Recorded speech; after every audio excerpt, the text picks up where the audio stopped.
Dans les locaux du centre paroissial de Chailly, on accueille la communauté érythréenne, une des communautés nombreuses érythréennes qui est à Lausanne, qui totalise quelquefois des centaines de personnes qui sont là. Ça, c'est à Chailly. Et puis à Béthuzy, en descendant, on accueille les Serbes, la communauté orthodoxe serbe. Et puis aussi le dimanche après-midi, une partie de la communauté kimbanguiste. Et puis si on descend à la cathédrale, dans la salle capitulaire, on accueille cette mission évangélique italienne et puis une communauté africaine qui s'appelle tocoïste. Alors on entretient des liens très fraternels, très soutenus avec les grandes communautés, avec les Érythréens notamment de manière continue, de manière à ce qu'ils se sentent bien accueillis, que les éventuelles nuisances, notamment sonores, avec les voisins soient... Alors on a des rencontres, plus que de conciliation, de relations avec les voisins. Et puis chacun a fait un effort pour que les Érythréens se sentent bien. On a eu des célébrations communes, dans un sens assez peu, parce que c'est des orthodoxes. Les Érythréens, c'est la première nation qui a accepté la foi chrétienne comme nation avant les Arméniens au IVe siècle. C'est impressionnant. Donc c'est très construit. Alors moi, par exemple, je passe un moment comme ça, mais ça dure des heures, on ne comprend pas. Par contre, dans les célébrations, alors on fait ça en français, ils chantent, ils dansent, puis nous, on amène notre... il y a eu des beaux moments. Une paroissienne m'a dit, avec un peu de nostalgie, qu'ils sont plus souvent dans le temple que nous maintenant, les Érythréens. Ouais. Mais c'est leur lieu de vie, c'est leur culture, c'est leur nourriture, c'est leur fête. Ils sont là splendides, habillés en blanc, des hommes, des femmes, très nombreux jeunes, beaucoup d'enfants. Donc ça c'est normal. Hein. Mais c'est vrai, ils font des carêmes longs avec des prières tous les soirs la semaine. Ils réservent à l'avance. On a tout un planning bien fait pour que tout se passe au mieux. Donc ouais, mais c'est vrai. Parce que Chailly, c'est une paroisse phare de l'église protestante pendant très longtemps. C'était une mine de pasteurs, il y avait du monde. Et puis, depuis les événements des années 60, ça a commencé à finir. Changement de posture, on était très dominants, tout ça. Il faudrait passer par beaucoup plus d'écoute, l'attente des gens en général. Parce qu'on se rend compte que les Érythréens, par exemple, ils doivent faire leur liturgie au maximum. Ils n'ont pas d'espace. Quand le prêtre vient, voire l'évêque, on doit faire exactement tout. C'est d'ailleurs logique, dans l'Église catholique, c'est comme ça aussi. Alors, on a des situations rigolotes, peut-être. Ils ne doivent pas manger 4 heures avant la communion, donc comme l'Église catholique avant Vatican II.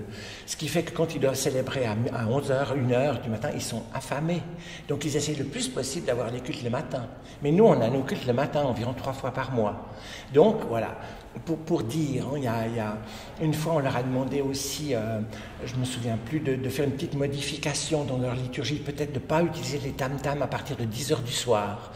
Mais non, c'est comme ça, ça fait partie du rite. Alors voilà, on leur a dit, faut mettre quelque chose dedans. Enfin, on trouve. Pas d'écuménisme théorique, si on veut, mais par contre un écuménisme pratique, consécutif, puisqu'eux, quand ils viennent, ils décorent l'église avec leurs icônes et tout ça. Elle devient leur lieu saint. D'ailleurs, il y a des Érythréens qui se mettent derrière la porte en semaine, qui viennent dans l'église parce qu'ils ont besoin de ça dans leur pays. Hein. Elle est tout le temps avec l'iconostas et tout ça. Mais nous, on a une grande salle à côté où ils mettent tout, où ils enlèvent tout pour qu'on puisse faire le culte réformé, si on veut bien. Ouais, c'est une table, une Bible, rien, un lutrin. Pour nous, on a de la chance. Quand on a eu ce culte commun, on était baba de voir leur foi, une foi vivante, et pas quelque chose de sociologique. Parce que les gens de Chailly disent, mais c'est qui ces Érythréens? C'est des musulmans? Parce que... Alors nous, on leur dit non, c'est des chrétiens, c'est même des chrétiens avant nous, etc. C'est très intéressant. Et puis, comme ils sont très beaux, ça touche positivement, c'est vrai. Ce seraient des gens peut-être un peu renfermés, mais pas du tout, ils sont rayonnants.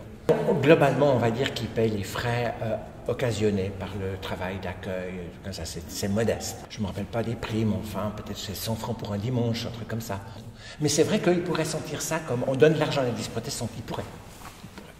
C'est beaucoup demandé à des gens religieux d'avoir l'ouverture d'esprit. Parce que la religion est comme quelque chose qui a tendance à mettre des cadres, c'est d'ailleurs son rôle.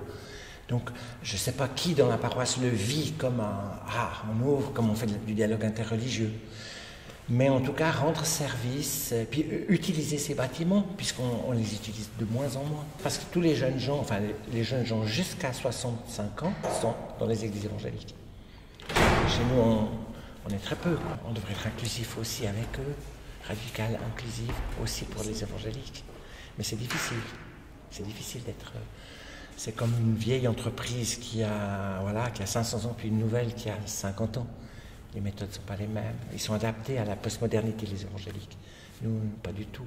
Nos systèmes sont lents, sont lourds, sont administratifs. Il y a un peu de fonctionnariat d'un côté. Puis de l'autre côté, c'est des jeunes pousses, c'est des start-up.